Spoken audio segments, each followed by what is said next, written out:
Ladies and gentlemen, we will be voting, apparently. Well, we'll have the opportunity. Depends on whether or not enough signatures are collected. 365,880 signatures would be required to get a measure on the ballot that would allow Californians to vote whether California should secede from the union. And that will also, if it qualifies, will be on the ballot with Tim Draper's plan that would split California into 3 separate states. That's the Yes California group. And Los Angeles, for instance, would be in the state of California. Then there would be a Northern California and a Southern California separate state that would include San Diego and Orange counties, etc. Let's talk with the co-founder of Yes California, Marcus Ruiz Evans. Good morning, Marcus. How are you? Thank you for having us back on. Really appreciate coming back on. You had interviewed one of our other co-founders in January 2017, Louis Marinelli. So it's great to be invited back on. We're happy to cover this topic. I mean, I don't agree with it, but we're going to be voting on it, so people should hear all sides. By the way, the website, if you want to read about this, is yescalifornia.org. And I want to make sure I'm representing this correctly. The plan would be to split California into 3 separate states, with Northern California, which would include L.A. County, and then Southern California. And the thought being that California is too big. Its political culture has essentially calcified up in Sacramento. And I don't disagree with any of that, by the way. I totally agree with everything. That's not what we're about. That's the opposite plan. Okay. I'm sorry to No, I want you to. That's why we've got you. Plan. I thank you for having me on. I deeply appreciate it. That is the opposite plan. Calexit is against splitting up California. Tim Draper has tried to split up California before in 2014. That's actually what started Calexit. We were one of the 2 groups to oppose that, and we were right. We were saying, don't split up California. It's a nation. Californians seem to respond to that message, and now Tim Draper's back with a plan to split up California into 3 states. Calexit completely opposes that. Calexit is saying that we are better together, we operate as a nation, and we should unleash our potential, not be part of the federal system, not be held back, so that we can do as much as we want. Tim Draper is trying to split up one of the greatest places on earth, one of the most diverse cultures, one of the largest economies on earth, and we completely oppose Tim Draper. But I want to say this should be juicy for your listeners. I, as the president of Calexit, am thankful that Tim Draper got the signatures and that the plan for splitting up California is going to go for a vote, because it's going to fail so hard. His plan is going to fail so hard. So his plan makes no sense. It makes no sense at an organic political reality level because this is the bluest of the blue states. Why would liberal Californians want to give conservatives electoral college votes that they could never win in an election? Well, actually, if we're talking about Calexit, it makes no impact. There's a lot of this rumor mill going on that it's going to help Republicans. That's not true. So we actually looked at the numbers. 2 things. 1, California hasn't affected a presidential election since 1890. So the loss of electoral votes is going to mean nothing. Oh, I'm not sure about that. I'm not sure, Marcus. I mean, let's look at the 2016 election.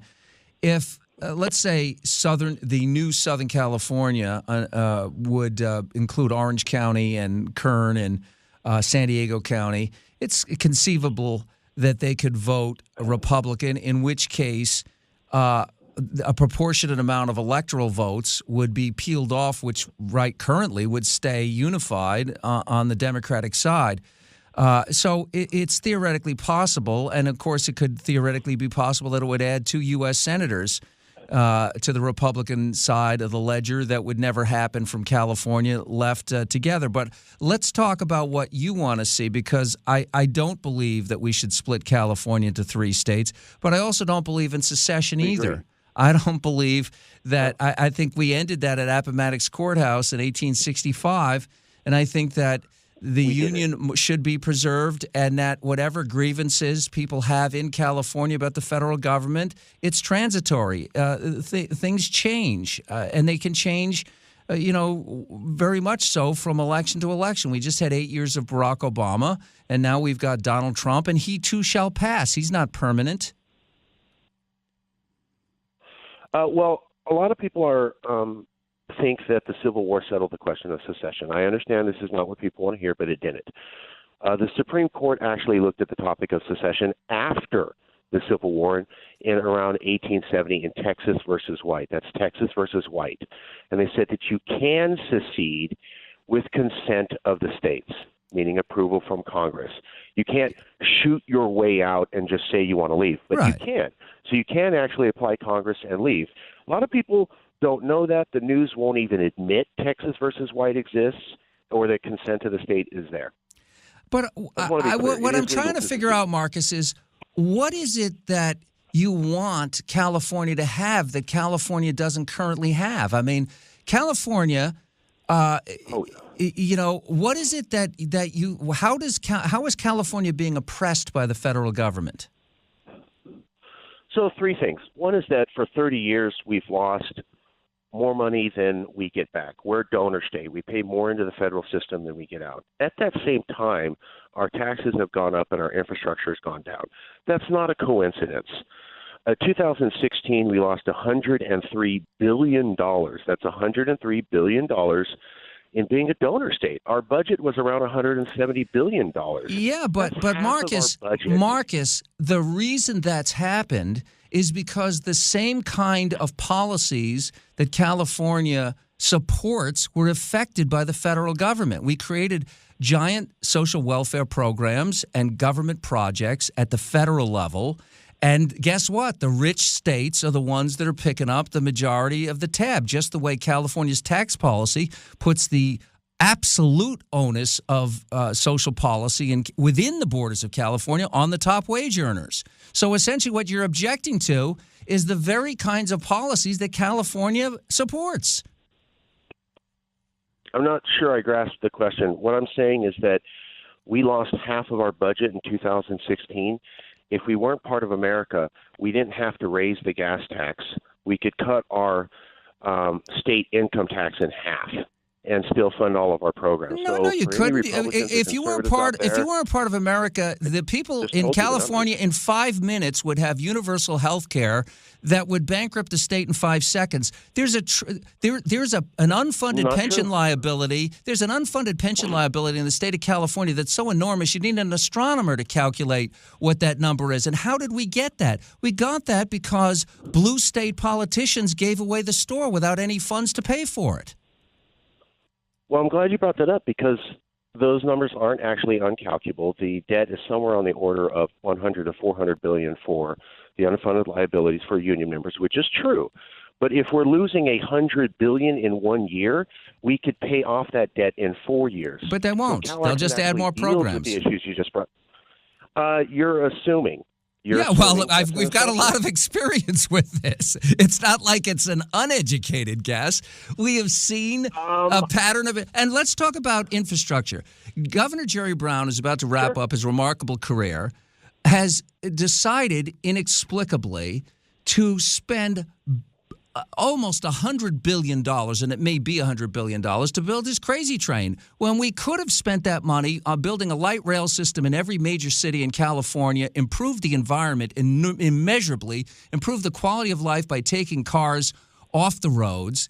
It would have been an enormous improvement, but instead he's got this pet project of his that's consuming billions and billions of dollars based on pure ego. That he just wants to have this as his legacy project. This has nothing to do with the federal government. This is a self-inflicted wound. Well, I'm glad you brought that up because this is exactly what I'm talking about. If we had an extra $100 billion, these issues go away. Yeah, but that's just bad management. You could fund the high-speed rail. Bad management doesn't go away.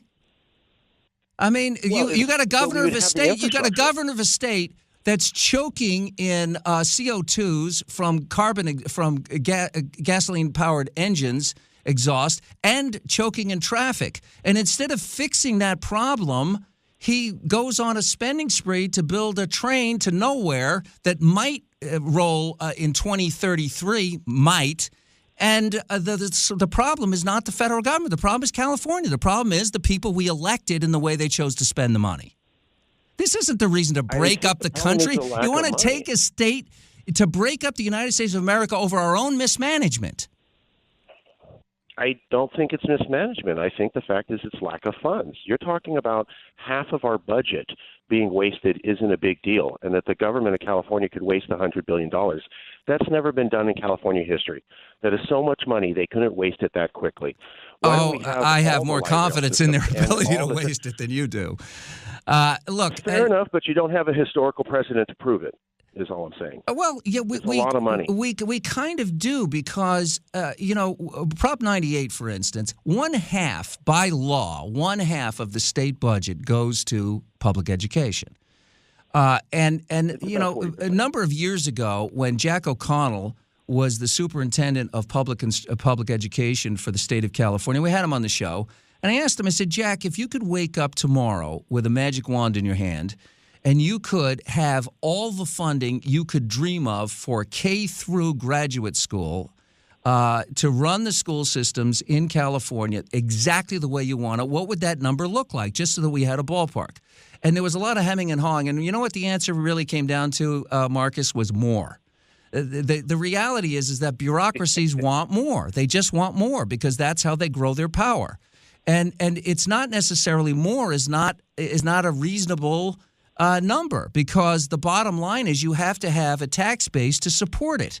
And we're driving a lot of our tax generators away. We were just covering this morning about the mass exodus from blue states, especially from retirees. California lost $20 billion just to Nevada alone when people cashed out their homes and then they moved. And a lot of them, by the way, are public employees who took their pensions with them. So, but this isn't because of the federal government. We have one-party rule in this state. And frankly, we got to look in the mirror and say, what decisions are we making?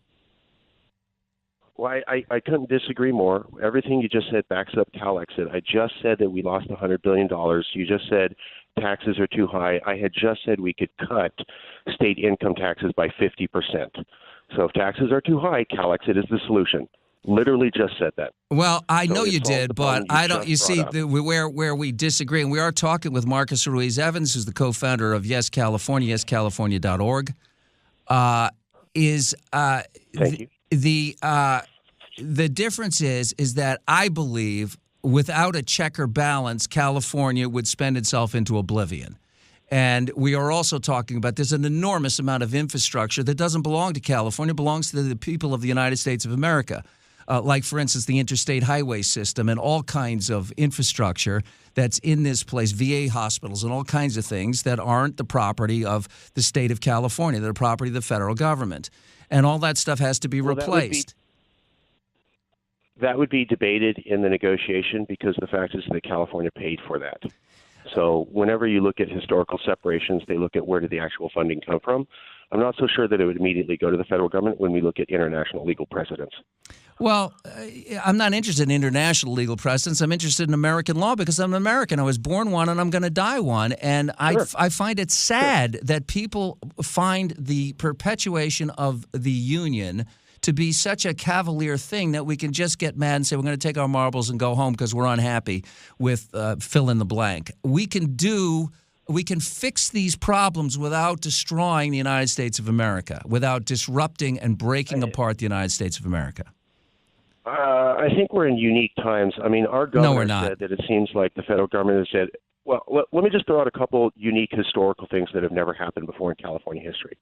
One, the Attorney General flies to California to say you can't secede. Never happened before in California history. Two. Well, he never had to do that before. Hey, wait a second. Don't get to two.